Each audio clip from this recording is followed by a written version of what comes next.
tonight, who is Tim M from London.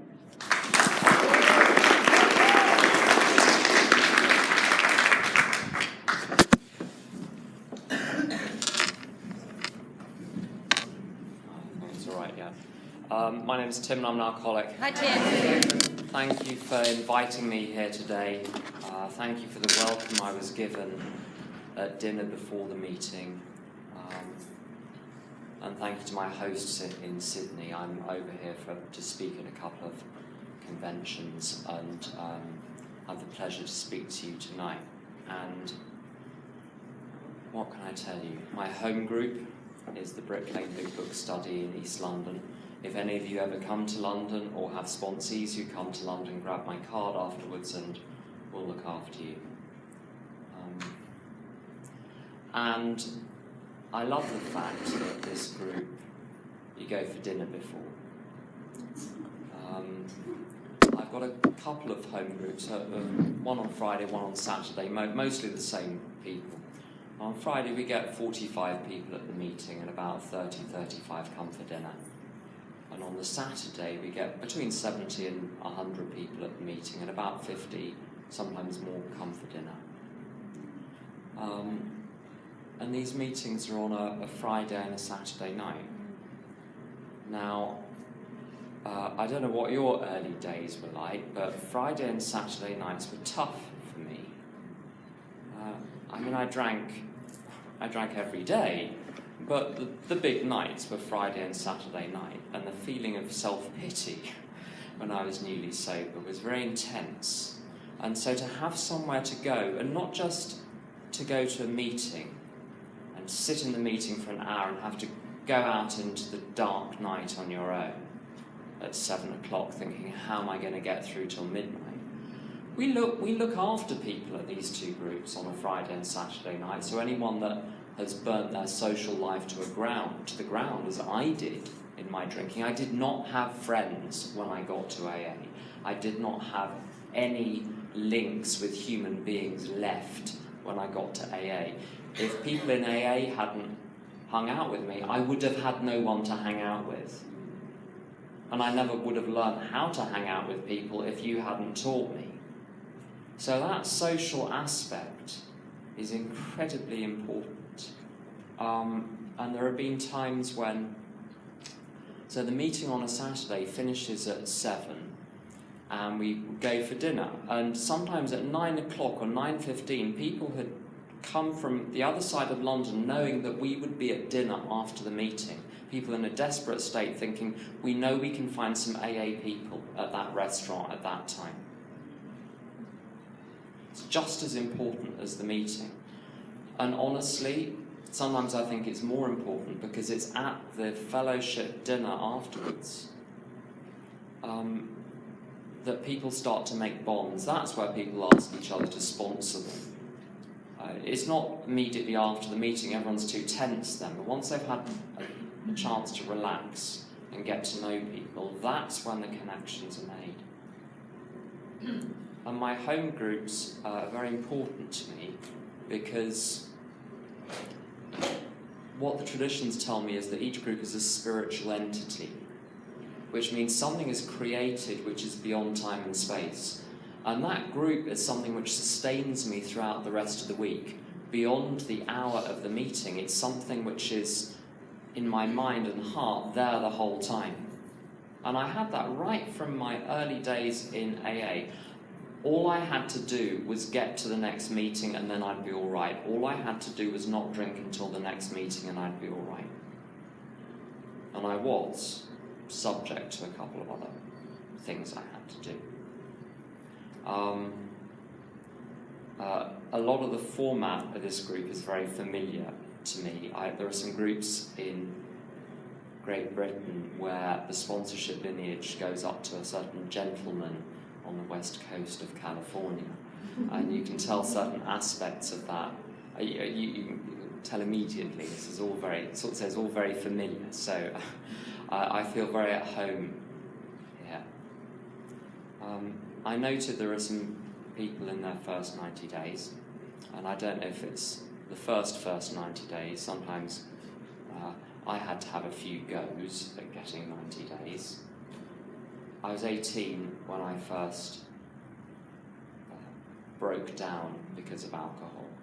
And that's what a rock bottom is. It's when I break down. It's not to do with external things. An external thing may trigger it, or something may simply snap inside me and I say, I can't do this anymore. And when I was 18, something snapped and I thought, I can't do this anymore. Now that doesn't mean you're not going to continue doing it. It just means for a brief moment, the feeling, the sentiment is I can't do this anymore. But for sobriety to take, I believe, that sentiment has got to coincide with opportunity to learn a different way of living. And so that rock bottom when I was 18, it got me sober. Rock bottoms will do that to a person in that swell of remorse. Anything is possible, because for a moment my ego is knocked out. But rather like in the boxing ring, eventually it gets up again, starts fighting again. And within 3 months, I was back drinking on a daily basis, having completely forgotten the state I'd been in 3 months earlier.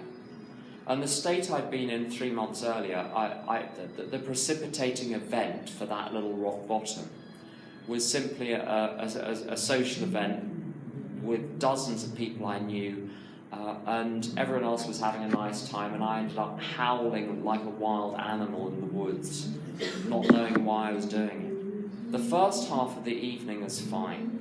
The first half of the evening was always fine. It was the second half of the evening which was the problem. And I couldn't work out why the first half of the evening led to the second half of the evening. Why other people didn't have a second half of the evening, or why they just they had 2 first halves. It was fine and then it was fine. But for me it was fine and then it wasn't fine. And I could see the not fine coming, where I would tip over into mischief and troublemaking and vindictiveness and button pushing and string pulling and manipulation and violence and causing traffic accidents and all sorts of things. I could see it coming. I knew I was headed, if I carry on drinking, that's where it's going to go. But I do it anyway. The memory of that, after 3 months of being sober, was gone.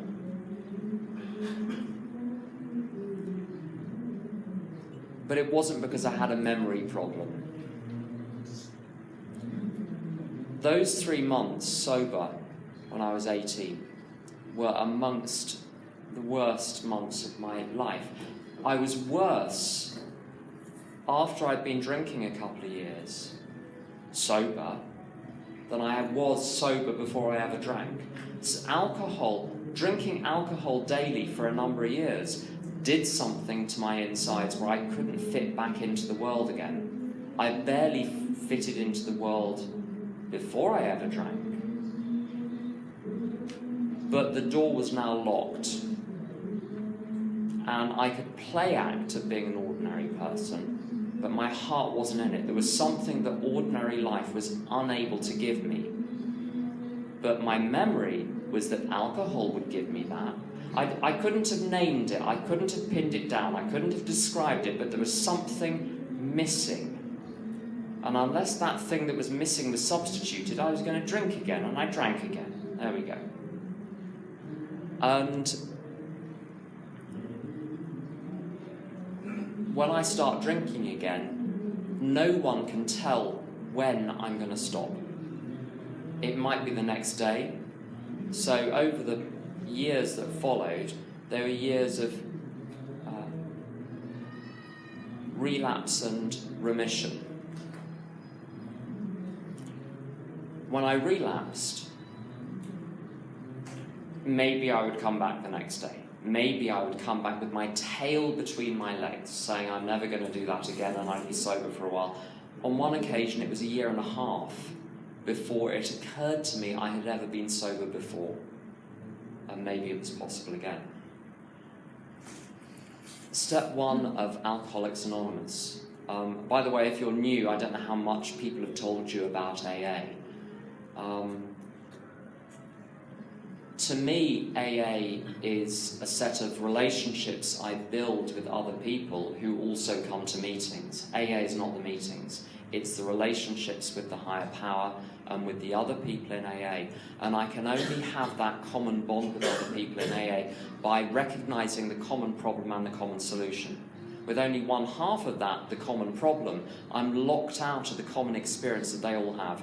And that was my experience after I came to AA for a while without grabbing a solution. I was fine, I was with you, I identified, right up until the point you started talking about sobriety and recovery and steps and sponsorship and service and higher power. Then you lost me.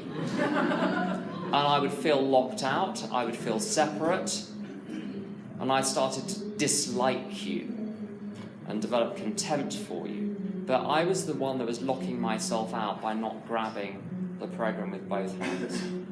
And the starting point of the program for me is the steps. And step 1, saying that I'm powerless over alcohol, it's not self-evident what that means. Sometimes people say, well, I was drinking against my will. I've never had the experience of feeling that the drink that is in my hand is being lifted to my face by a power greater than myself. It always feels like I am doing it. It always feels like I have decided to have this drink. Every single drink I had was preceded by a thought, I'm going to have this drink. As far as I can tell. I mean, I can't access all the data, but I'm pretty sure that's the case. Can I ask you for a glass of water? Thank you. I'm pretty sure that's the case. That I certainly don't have any recollection that I drank against my will. And so this phraseology in AA, I'm powerless over alcohol, made absolutely no sense. Maybe if the steps were written today, it would be written differently, but we're stuck with the wording, so let's go with it. What that means to me, there are 2 elements to the powerlessness. The first one is I've got to answer the question, why did I have the second half bottle of gin? Why did I have the third bottle of wine? Why did I have the 9th pint of beer? The first few I can explain because it's for the same reason that ordinary people have the 2nd, the 3rd, the 4th, the 5th, the 6th. Because they like it, they like the effect. And I like the effect. Whilst you like the effect, there's no mystery, that's why I'm doing it. The question, I remember Christmas 1992, I got up, I drank 3/4 of a bottle of gin, I went to bed, there was a bottle of Cointreau, I drank 3/4 of the bottle of Cointreau, I passed out again, and that was my Christmas day. I was not getting a marginal effect from each individual drink. Once I was drunk, it goes down like water. What explains why I'm continuing to make myself ill? It's not because I'm enjoying it at that point. So that doesn't make sense. And the doctor's opinion, which is one of the preliminary chapters to the big book, there's this very long-winded passage, but basically I'm going to put it in layman's terms as I need it for myself. That the reason I drank buckets was not because I was unhappy, it's not because I was thick, it's not because I was mad. Now, at the end of my drinking, my mind was seriously impaired. I was certainly diagnosably mentally ill. But at the beginning of my drinking, although I wasn't too well wrapped, I was basically sane. I wasn't stupid.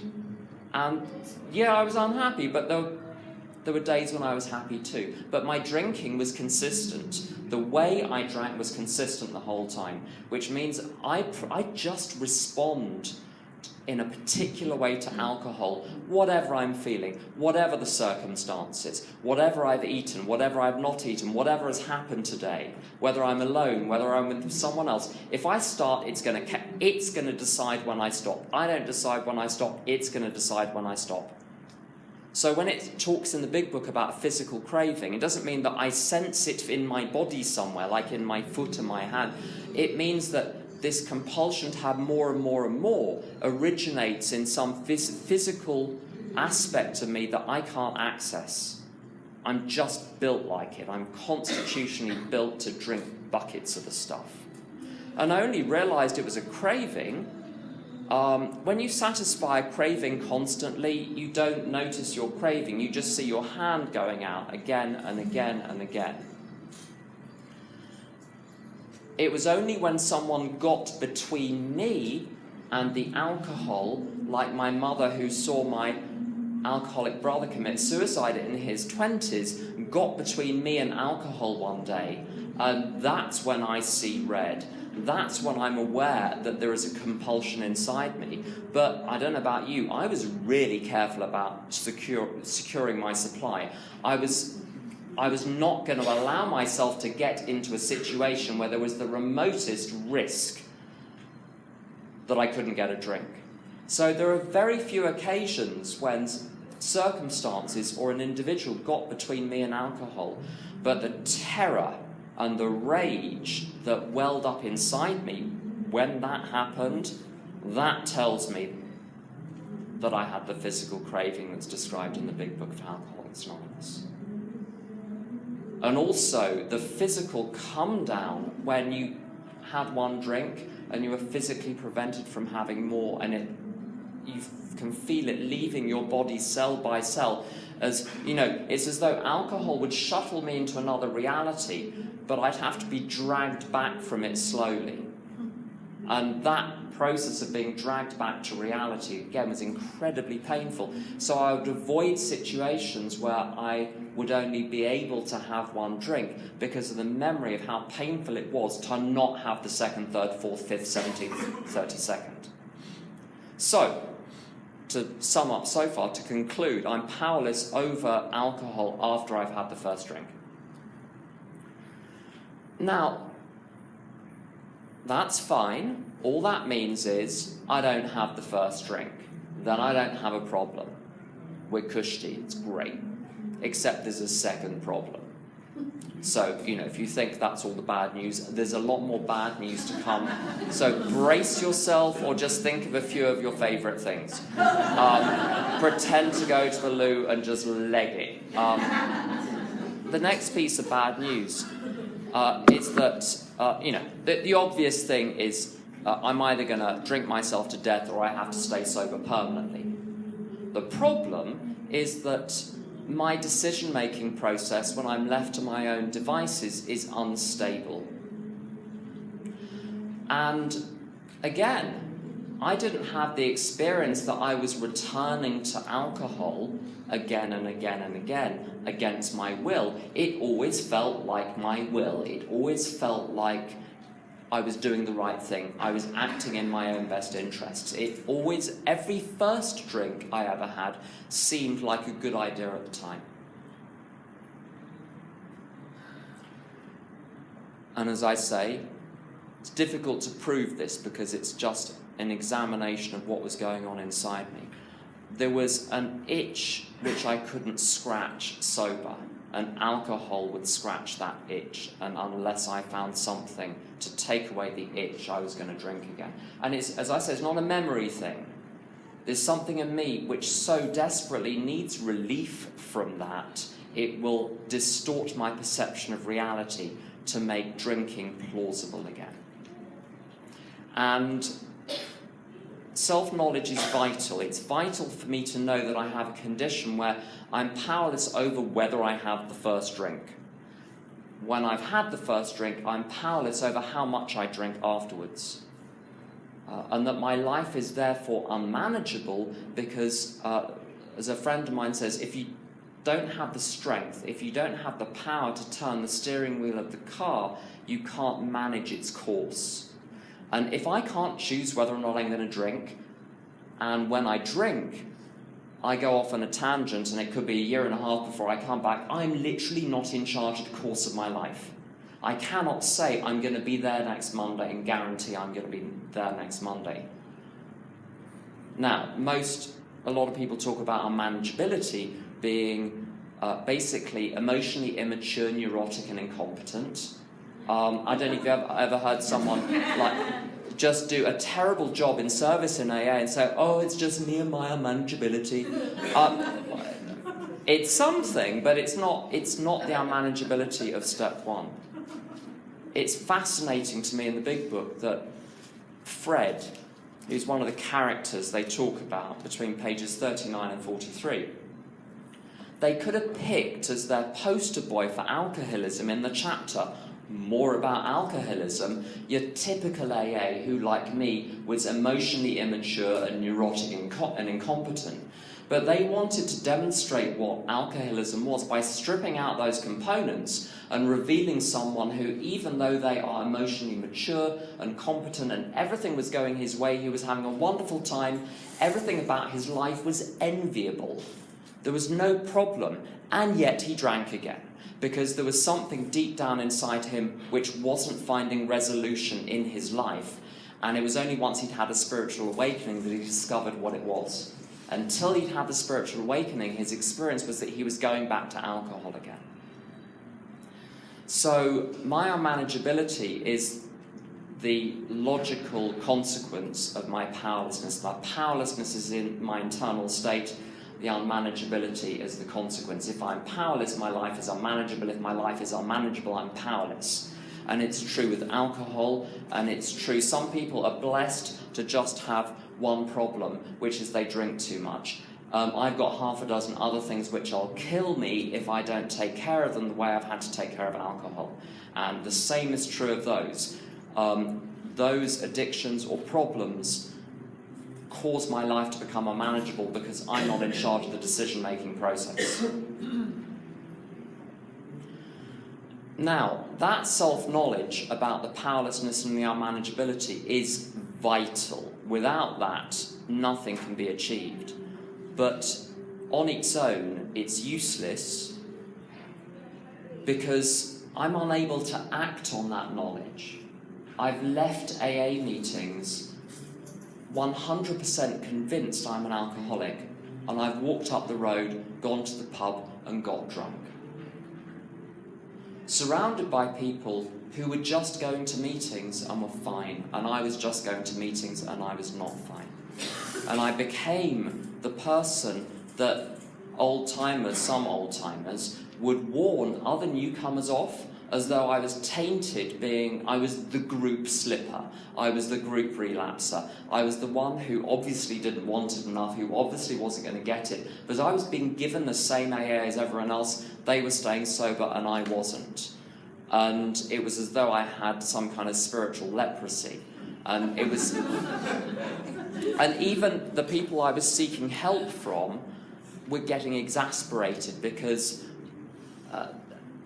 eventually you get to a point where you can't say anything new. You know, I've heard, I know, I can lip sync what you're saying as you're saying it. And some days it works and some days it doesn't. But I'm periodically relapsing again. And this went round and round and round and round and round. So I'm a relapser. And yet, I haven't had a drink since the 24th of July 1993 when I was 21. I'm 48 now. Something changed 26 years ago. And what changed is I gave up having an opinion about my life. I got to a point where all I was interested in was staying sober. I didn't care about your rotten promises, those little sanctimonious, saccharine, frankly ridiculous assertions about what's going to happen if I'm halfway through some process. Who knows what the process is? I wasn't interested in that. I came from a family where everyone was mentally ill. I was a cynic. My family was full of cynics. I said to my mother at the age of 11, I'm depressed. She said, she's French, everyone in our family is depressed. But then you get married, you have children, and you stop caring.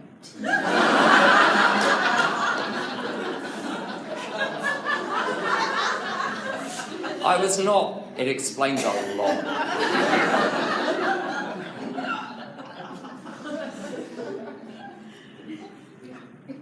I didn't much care for the world. I didn't much care for what it had to offer.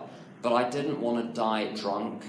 And I remember phoning up, you know how AAs have nicknames? I phoned up Plumstead Sue, also known as Angry Sue. She was 30 years sober at the time. I phoned up Angry Sue and said, I'd heard someone in a meeting say for us to drink is to die. And so I repeated it. I said to her very grandly, for us to drink is to, for me to drink is to die. And she said, if you're lucky. And the horror was the thought of spending the next, because I could see people in meetings who'd been in AA for 20 years but were not sober. And the horror of spending the rest of my, I couldn't go back to the drinking world. Just unavailable. It spat me out. I said to a sponsor once, I've given up drinking now. And he said, you haven't given it up, princess. It's given you up. I couldn't go back. So I was going to be the person, the poor old chap I remember just sitting drunk in every meeting for years, angry, getting redder and sicker until he eventually died. I didn't want to be that. I didn't want to be my suicidal brother. If all that AA did for me was render me sober so that I could have the dignity of going through life, the rest of my life, just sober, that's enough.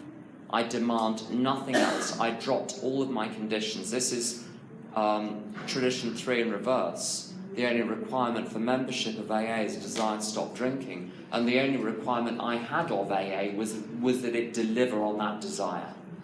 I didn't demand that it... I didn't have any reservations of, it's okay to stay sober as long as, you know, I get a job or become successful or have money or have somewhere nice to live, or as long as no one dies, as long as nothing bad happens. I didn't care anymore. And as soon as I didn't care, I was willing, you know, it frees up your whole week. So you might as well just do what your sponsor tells you, because you've got nothing else scheduled. Because you literally don't care about anything else. So what I had to do was, you know the deal. I got a sponsor. I did the steps. I did a lot of service. I did service at a different group every day of the week. So I was doing service 7 days a week. I was going to a meeting 7 days a week. I hung out with a lot of other people in AA. I didn't vent to my sponsor. I asked my sponsor for direction. I vented to my friends. And that's what it's for. I was told not to vent in meetings. The meetings were the place where, even at 6 weeks sober, I could say what I was suffering from, what I was having difficulty with, what actions I was taking, and what results I was getting from that. So I could express a difficulty, but give a solution at the same time to other people who I knew that could benefit from that. There's never any excuse for me to use an AA meeting as a dumping ground, because I can't be bothered to call someone on the phone half an hour before and just tell them what's going on. If I get to a meeting and I'm bursting to share with a problem, it means I've been missing something in the 115 hours since the 115 waking hours since the last home group, this time last week. I should get to a point where I get to my AA group ready to give, because I've been doing the work in between. And that's the magic of a strong group, is that people are doing the work in between. So when we come together, we're sharing in joy how we've been released from our problems on a daily basis. And I get released from problems on a daily basis by applying this program on a daily basis. What my life is like today, I've got these 2 home groups I do service at. I'm conference delegate for AA in Great Britain, and I've just come off a national subcommittee for armed services. We carry the AA message to the armed services, to the veterans community, and to the government and third sector agencies that help people in the armed services and veterans, particularly with alcohol problems. That's kept me busy for a long time. I'm on the regional committee for London Region North. I sponsor a whole bunch of people. Now, I have other things in my life. I have a job, I have a career, I have a family, I have an elderly mother I look after. But the number one thing in my schedule, what goes in my schedule first, is the AA stuff. And everything else gets fitted around it. But I never ever let anything else feel like it's second best. So when I'm working, my clients feel that they are my number one priority. When I'm with my mother, she feels like she is my number one priority, and in that moment she is. So it's not about what comes first, primary purpose, secondary purpose, tertiary purpose. AA has a primary purpose. But my overall purpose is that the answer to alcoholism, for me, is to find a higher power to serve. And I'm going to explain exactly what that means in a little bit. That's what scratched the itch. The itch was a desire to be connected with the rest of the universe. And I thought I had to do that by showing off and getting you to applaud me, or love me, or respect me, or tell me I'm special, or tell me I'm wonderful, tell me you'll never leave me, tell me I've ruined your life. It doesn't matter what you tell me I've done, as long as I'm the cause of whatever you're feeling or doing or going through. That was how, and when you look at Western society, a lot of it seems to be built on, if you get these external things arranged, it will produce a spiritual awakening from the outside in. I've discovered it's finding my place in the universe, finding all of the little ways on a daily basis I can contribute, and that's what scratches the itch. And then I don't need to drink, then I don't need to act out in those other areas. So the drink is gone. I have a problem with food, I still eat. I've learned how to eat sanely. The same with sex, the same with all of the other things which were problematic. But the primary purpose for me is to serve my higher power. If my higher power puts me in AA, I serve in AA. If my higher power puts me in another scenario, I serve in that scenario. And my job is not to care what my higher power has in store for me. So when I was asked to come to Australia, I said yes. Why? Because I was asked and I had the time.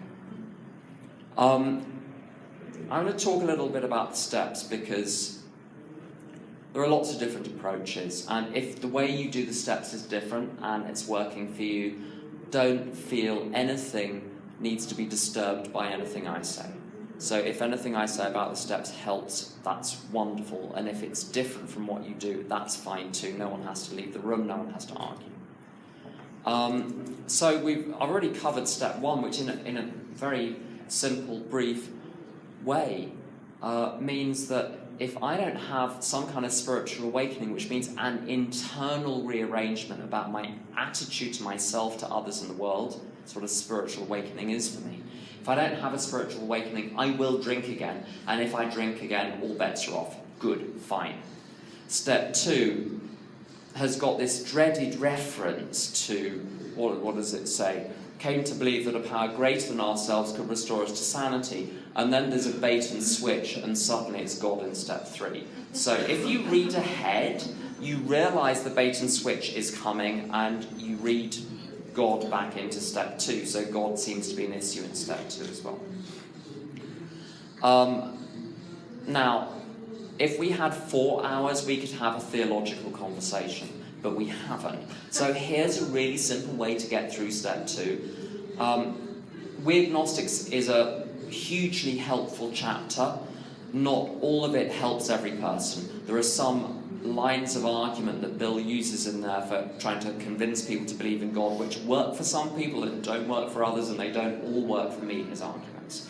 But there's a basic arc which goes through that chapter, which is number one, information is not enough, you need power. It's no good having a satellite navigation system on if there's no petrol in the engine, you ain't going anywhere. So you need power. If you had power, you wouldn't be in the room. If you could just not drink, they say just don't drink and go to meetings. If you could just not drink, you'd be just not drinking somewhere else. Power needs to be accessed. Until a relationship is formed with a higher power, you're probably going to need power through other people in AA. I did. I got power from meetings which was enough to keep me puttering through for the next 24 hours. And there was clearly a power in meetings. I felt less like drinking at the end of the meeting. Power is the ability to, if you know any physics, power is the ability to do work. What is the work that I needed to do? The work I needed to do was not drink for the next 24 hours. Okay, so the power to do that was given to me on a daily basis by the strength I was getting from people in meetings as long as I was doing some work on the program. There's something about, it's like a dynamo and a bicycle. If I'm pedaling with the steps, the light comes on. But I need your strength as well. Just me pedaling on my own doesn't work. Just me trying to sap off some of your strength doesn't work either. I need both. But that power was clearly available. The ability to stay sober was clearly available. The ultimate source of that power: complete the steps, sponsor people for about 5 years, and then do a course in theology. Then you can work out what the higher power is. But I have never needed to work out what I think the higher power is in order to be able to access it. All I need to do is to say, I need power to come into my life to enable me to stay sober and live fruitfully and thrive in the world. That power is available. It's available to you. If you go to enough meetings, if you tell your story enough at coffee shops afterwards, if you really listen. I heard my own story told back to me so many times, I had no excuses left. There was no ground that I could cite to say what works for you won't work for me because I'm different because X, Y, and Z. Because the rooms were full of people that had the X, Y, and Z as well. No one may have had exactly the same combination, but that didn't matter. Each individual excuse was taken away one by one. And that was enough for me for step 2. Step 3, in a very basic sense, simply meant a commitment to get on with the rest of the steps and to trust that whatever power I was accessing in AA to enable me to get through the day would enable me to get through whatever else happened to me in my first year, in my second year, in my third year. And that I needn't worry about how I was going to feel in 6 months' time, in a year's time, in 5 years' time, because the strength to deal with 5 years' time would be given to me in 5 years' time. Give us this day our daily bread. I'm not a Christian, but occasionally the references help. You know, it's not give me a contract for bread for the next 10 years. It doesn't work like that. Give me enough for today. Come back tomorrow for more. I'll still be here. That's what the higher power is saying. And to simply keep my nose to the grindstone, stay inside the hula hoop, mind my own business, and keep my big fat mouth shut. That's step 3 in a very simple way. Leave other people alone. Stop interfering. Do what's in front of you to the best of your ability. In a very practical sense, that's how I apply step 3 on a daily basis. Step 4, people get frightened of, and people buy far too much paper.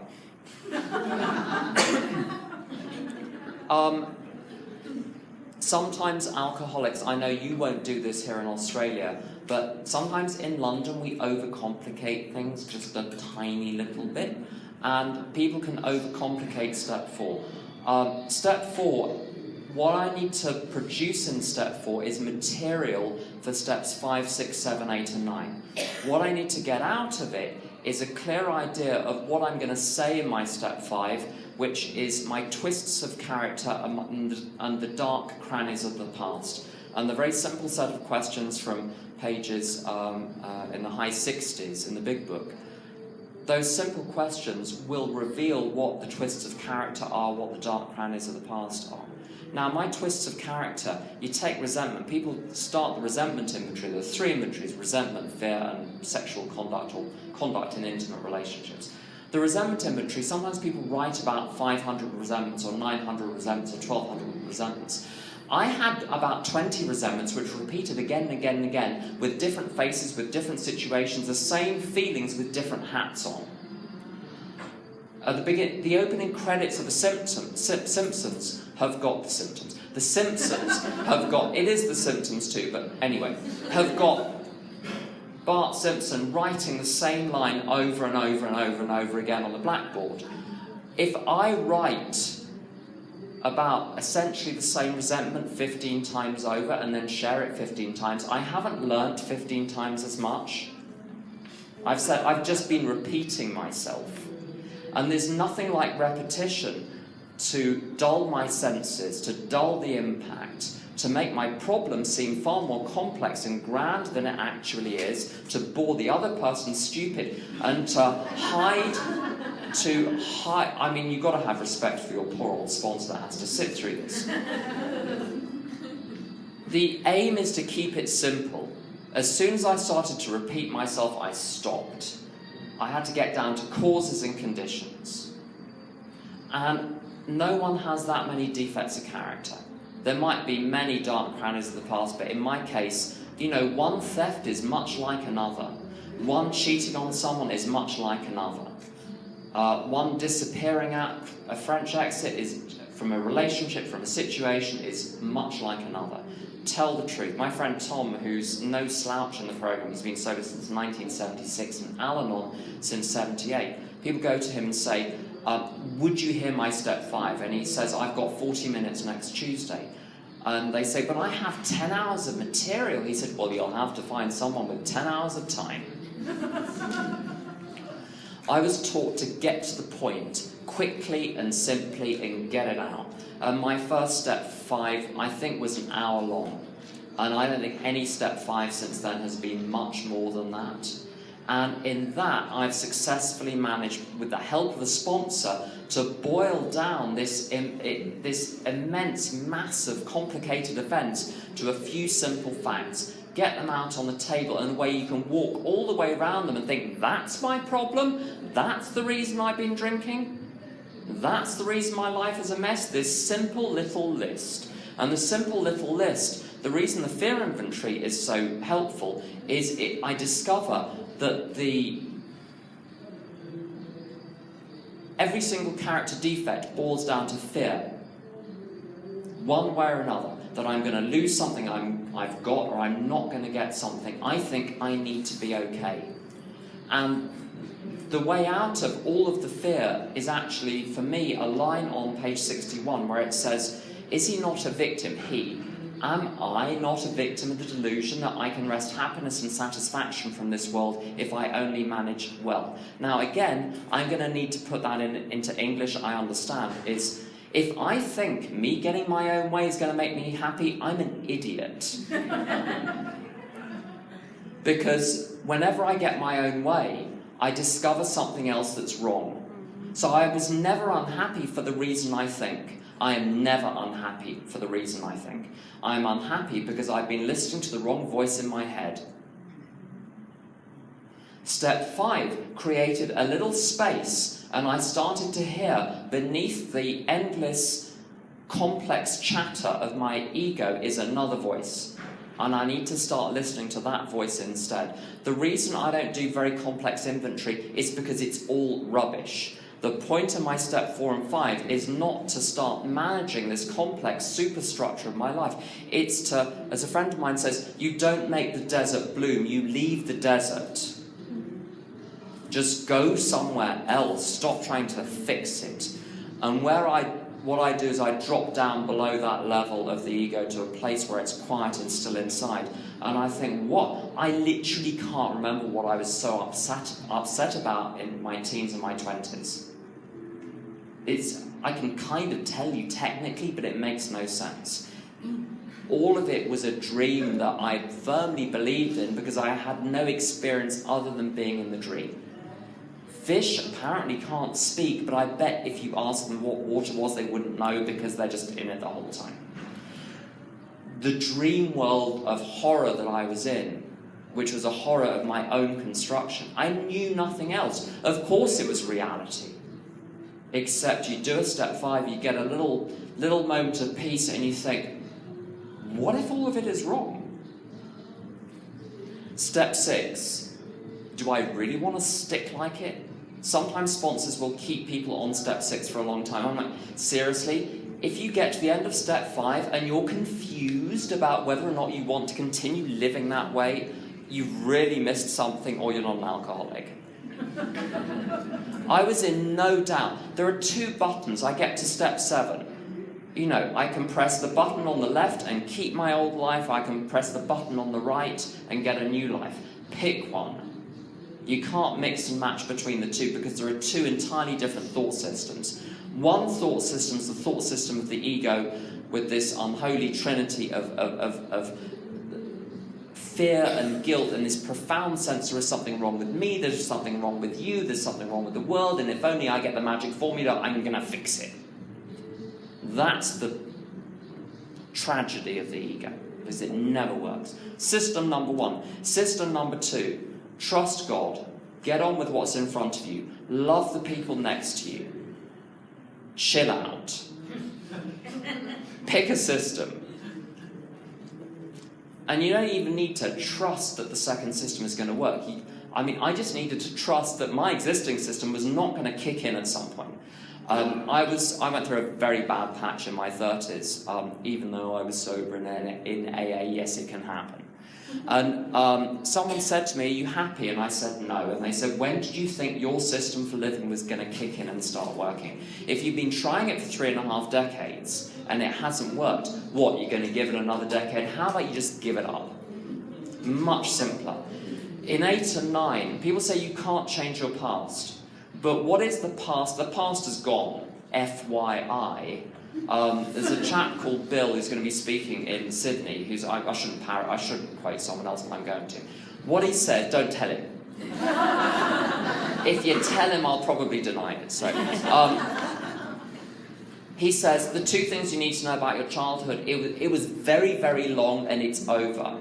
And yet you're going to need to narrate what went on, and you're going to need to have a sponsor help you rewrite the truth of what actually went on, because there's going to be some warped thinking, probably. They say you can't change your past. Well, what is the past now from my perspective but the story I'm telling about the past?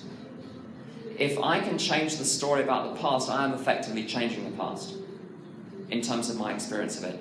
And in steps 8 and 9, I make a list of the people I wouldn't want to walk in through the door. I make a list of the people I wouldn't want to drive through downtown London with a loudspeaker on top of the car saying all of the things that I've done. It's not hard to make the step 8 list. It's all the people that you cringe when you think of them.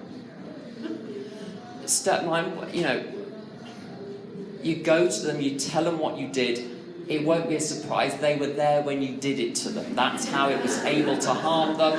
So what you think you're going to be surprising them? How are you going to surprise them? They were there. So you say, I did X, Y, and Z, and they say, I know. And then you say, I shouldn't have done it, and they say, I know. And then you say, is there anything else? And they say, yeah, you got it completely wrong. What really happened was... And the real tragedy is to suffer because of a past which didn't happen, which has been superseded by a story you've told about the past which changes every single time you tell it. That's the real tragedy. And steps 8 and 9 rewired my experience of the past. And then 10, 11, and 12. So, as I said, the substance of my life is to be of service. And to be of service, particularly when it comes to sponsorship, if I'm going to be able to help people through the program, my life, as they perceive me living it, has to appear to them to be worth living. Which means there have got to be times I turn the phone off, I go and do something else, a friend of mine digs in the yard, I play the piano, we've all got something. I need to be having fun, I need to be enjoying myself, I need to not be on duty the whole time. Otherwise, no one loves a martyr, except the martyr. I needed my home group to be a cheerful person if I'm going to be useful. So if I don't accept healing for myself, I cannot be a channel for other people to be helped through me. I've never helped anyone. They are helped through me by seeing that the story I tell about what I was like is so clearly not who I am now. and either you believe it or you don't. So I've got to work hard at making sure that I'm enjoying my life as I am at all the service. And there's something that an American friend of mine says, that if you just say yes to whatever the reasonable request is that comes down the tubes under the advisement of your higher power, if you just say yes, God will find a way, the higher power will find a way of scheduling everything to make it possible. And people that know me say, they look at my life and all of the things that get fitted into it and say, how on earth do you get all of this done? And I don't know. I look at my own sponsor's life, I see how much he fits into his life, and I simply don't understand how he does it. And I don't need to. That's the point of a higher power, is that in the factory, I'm supposed to be on the shop floor, not in the boardroom. I go up to the boardroom once a day, ask the director of the business, what do you want me to do on the shop floor today? My job is on the shop floor, and I trust the instructions.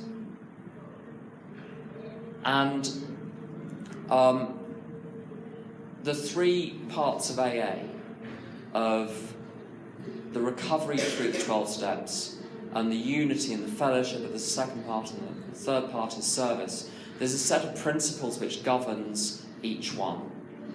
And I've got the steps to help me realign myself with the universe, to get me in the right relationship with the universe. The traditions are there to help me play nicely with the people in my group, and the concepts, the 12 concepts, provide a structure for the collective consciousness of AA as a whole to get channeled into a concrete set of instructions that the trustees, the subcommittees and the General Service Office and the other branches of service get to carry out in order to do the collective work of AA. So the idea goes all the way from the collective consciousness of the fellowship as a whole, and behind that is the higher power speaking through people's individual conscience, and then it trickles all the way through the concepts down to the person in the telephone office, the person who produces the literature, the person who designs the posters, the person that sends the literature out to groups that order the literature, and there's a chain all the way through. And the 12 concepts have got lots and lots of spiritual principles built into them, because the people that designed them had very powerful spiritual lives. So they didn't come up with the spiritual ideas within them, they channeled them into the concepts. And one of the great ideas of the concepts is that when I'm given a job to do in AA, or in life, the product is defined. So the group says to me, we'd like you to be the group secretary, we need you to produce these records, and they might say, we need you to produce them in a particular way. They'll define the means of how to do it. And then within that, I get to do 4 things. I have right of decision as to how I carry that out. This wonderful idea, an acquaintance of mine says that our relationship with God is the intelligent agent it talks about in the big book, that God is in charge of the business and we act as agents on behalf of this higher power, and we get to act as intelligent agents exercising our right of decision. And I get to act, to ask for help if necessary, to consult others if necessary, and to report back. And that idea replicates what we've got in the steps. So in the morning I say to my higher power, God, please direct my thinking, divorce my thinking from self-pity, self-seeking, dishonest motives. And then, what do you want me to do today? What spirit do you want me to do it in? And then I get to ask other people for help. I get to consult anyone that's affected, tradition 4, that I can be autonomous in anything I can do. I can do whatever I want, as long as it doesn't affect anyone else. If it affects someone else, I consult. And then I get to report back to my higher power with the page 86 review at night, this meditation. Some people do a written inventory at night, and it's suggested in the 12 and 12. I do what it says in the big book, is to do a meditation. Me sitting together with the higher power, not me analysing myself with my ego mind, finding all the things that are wrong with me so that I can prove what an awful person I am again. It's me surrendering these up, reporting back to the ultimate consciousness of God. And it's a very simple process, and all I ever have to do is ask. This key component of concept 3 of asking for help. When I'm sponsoring people, I was a very difficult sponsee. I've had a lot of sponsors put the phone down on me because I was behaving. I know where the line is, and I know how to cross it. And because I've been sober for a while and I sponsored a bunch of people, I tend to be at the end of the line. So people who are really crazy or chronic relapsers, people with lots of problems other than alcohol, as I was when I got to AA, they tend to get passed down the chain, so I get a lot of very difficult people to sponsor, and I love it. But it's tricky. You're dealing with mirror images of yourself as the most difficult, amongst the most difficult people on the planet. And I can get reacty. I can practice my Al-Anon defect of fixed change control. I can try to get in there and manufacture people's willingness for them. I can rescue. I can withdraw and become cold. There are so many things that I can do. I can ridicule. I can punish. I'm not the easiest person. I'm better than I was, but I'm not the easiest person. But my job in those moments is not to figure it out and muscle it through. My job is to pause and say to my higher power, what do I say next? And then pause again. What do I say next? And that has never let me down. The ego always answers first, and it answers with clarity and certainty and just a tiny little edge. This'll show 'em. And I don't like the voice for God because it's not what I would have done. When I say to my higher power, what would you have me say here? It's never something that throws me in a good light. It's never a put down of the other person. It's often left field. When I said yes to coming to Australia, I didn't have any idea about why I was coming. I went up to Queensland for a few days. I've met a lot of people up there. I spoke at a couple of places. I did a little workshop yesterday. I've got a lot more to come over the next few days. I have no idea why I'm here, but I've got a friend who is... I sent him... this friend, Tom, has been sober a long time. I sent him a message from Queensland saying, I'm in a place called... I think it's in Queensland. I'm in a place called Surfers Paradise. I'd never heard of Surfers Paradise, and I'm in a place called Surfers Paradise. And he texted back immediately, I'm floating down the Mekong River in the direction of Cambodia. And we agreed, neither of us know why we're here, but we know that we are here. And we're going to surrender our here-ness to the higher power, and the higher power can do with it whatever the higher power wants. And I don't get to judge that or understand that. So I don't know why I'm here talking to you this evening, but I know I am here. I'm glad I'm here. And, you know, as Tom will always... I'm going to finish on this point. I was about 22 years sober. I was at a convention in America, and Tom was there, and an old friend of his was there. And Tom introduced me to this old friend and said, oh, this is Tim. We're so glad he's finally sober. And then they laughed, and they were saying, they were both over 40 years sober, and one was saying to the other one, he said, have you had drunk any alcohol during this convention? He said, none, not even beer. And the first one said, it must have been a pretty good convention. And they agreed it had been a pretty good convention because they hadn't drunk any beer during it. And I haven't touched any alcohol since I've been in Australia. So thank you for that. You know, I'm sober because I'm part of you. That's why. Thank you. Thank you.